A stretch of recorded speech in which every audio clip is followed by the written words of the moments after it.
हाय viewers, एक नई video के साथ आपके सामने हाजिर हैं। उम्मीद है आप सब खैरियत से होंगे। इस वीडियो के अंदर हम देखेंगे कि प्रोडक्शन ऑर्डर किस तरीके से क्रिएट किया जाता है। अच्छा, वैसे तो ये प्योर पीपी का डोमेन है, ठीक है, मगर टेस्टिंग वगैरह में बहुत ज़रूरत पड़ती है सीओ वालों को भी कि वो प्रोडक्शन ऑर्डर बार बार क्रिएट करें। तो डिपेंडेंसी क्रिएट हो रही होती है पीपी वालों के ऊपर, ठीक है। तो अगर आप ऐसे सिनेरियो में काम कर रहे हैं, ऐसे इन्वायरमेंट में काम करेंगे, आप नहीं चाहते कि डिपेंडेंसी दूसरे पे रहे, तो अपने प्रोसेस स्मूथली आप टेस्ट करते रहें। तो आपको थोड़ा बहुत दूसरे मॉड्यूल्स की चीज़ें आनी चाहिए, मेरा अपना पर्सपेक्टिव है, ठीक है। तो प्रोडक्शन ऑर्डर किस तरीके से क्रिएट किया जाता है आइए देखते हैं। CO01 इसका टी कोड है, ठीक है। यहाँ पे मैं सबसे पहले कोई भी प्लान डाल देता हूँ, प्लान डालने के बाद ऑर्डर टाइप डाल देता हूँ, ठीक है। अच्छा, ऑर्डर टाइप नॉर्मल मेरे इस तरह हो सकते हैं कि एफ का अलग हो सकता है, SFG का अलग हो सकता है, रीवर्क का अलग हो सकता है, ठीक है। तो अभी मैं एफ का ऑर्डर टाइप ले लिया। तो अब मैं जब एफ का ऑर्डर टाइप लूंगा तो जाहिर सी बात है मैं एफ का ही मटेरियल लूंगा। एफ का मटेरियल लेके मैंने इसको एंटर किया। यहाँ पे वो मुझसे क्वांटिटी पूछता है, मैं कहता हूँ ये 70 क्वांटिटी है, ठीक है। और यहाँ टाइप पे क्लिक करके मैं करंट डेट के ऊपर सेलेक्ट करता हूँ, ये डेट ऑटो उठा के ले आएगा, ठीक है।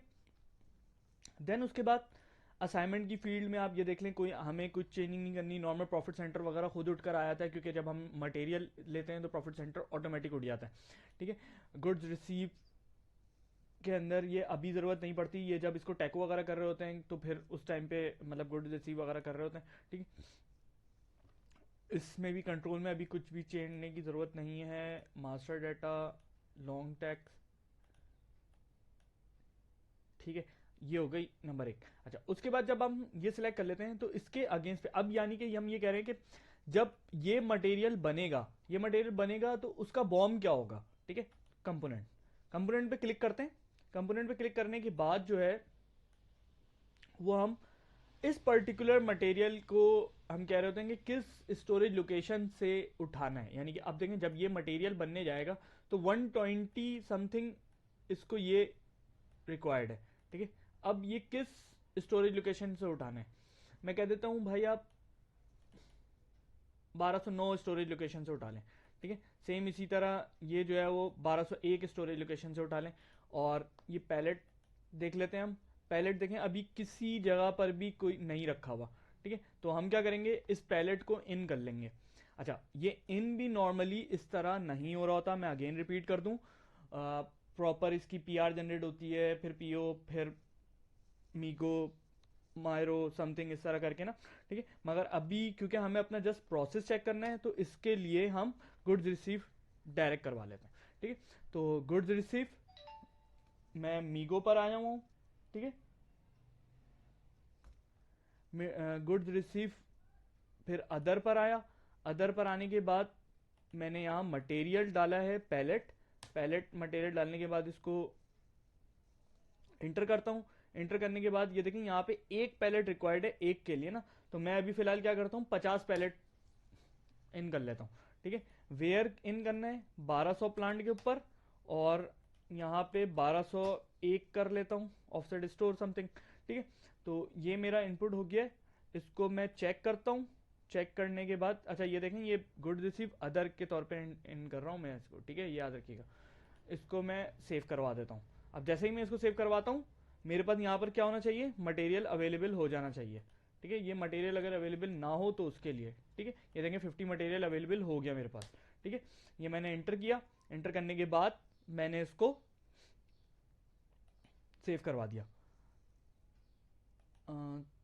सेव करवाने से पहले इस बटन पे क्लिक कर दें तो ये message were issued when cost were calculated, see log. Log देख लेते हैं क्या मैसेज दे रहा है ये। एनवायरमेंट, सॉरी, गो टू,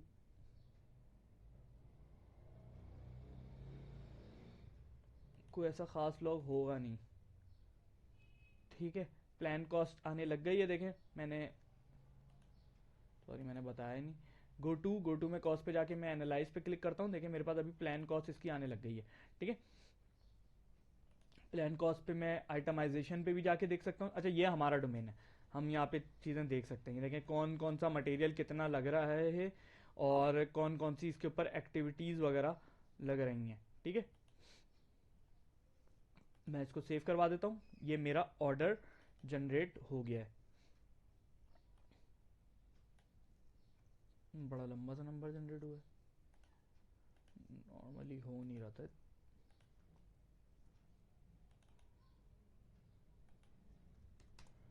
ठीक है, तो उम्मीद है प्रोडक्शन ऑर्डर, अच्छा चेंज और वो भी देख लेते हैं। वैसे तो ये ज़रूरत है नहीं अब इस लेवल पे। CO02 CO02 ये प्रोडक्शन ऑर्डर मेरा आया हुआ है। ठीक है, डिस्प्ले मैं यहाँ पे जाके कुछ भी चेंज कर सकता हूँ। मैं इसको 80 कर देता हूँ। 80 करके अब देखें, जब मैं इसको 80 करूँगा तो ये मेरे कंपोनेंट्स भी चेंज होंगे। देखें पहले 120 था, अब ये 138 समथिंग कुछ हो गया। ठीक है, तो मैं इसको सेव करवा देता हूँ। Warning calculation save. ठीक है, ये मेरा ऑर्डर चेंज और फिर डिस्प्ले का भी सेम 3T कोड है, ज़रूरत नहीं है उसकी कोई ख़ास ना। ठीक है, उम्मीद है आपको वीडियो पसंद आई होगी। Thanks for watching.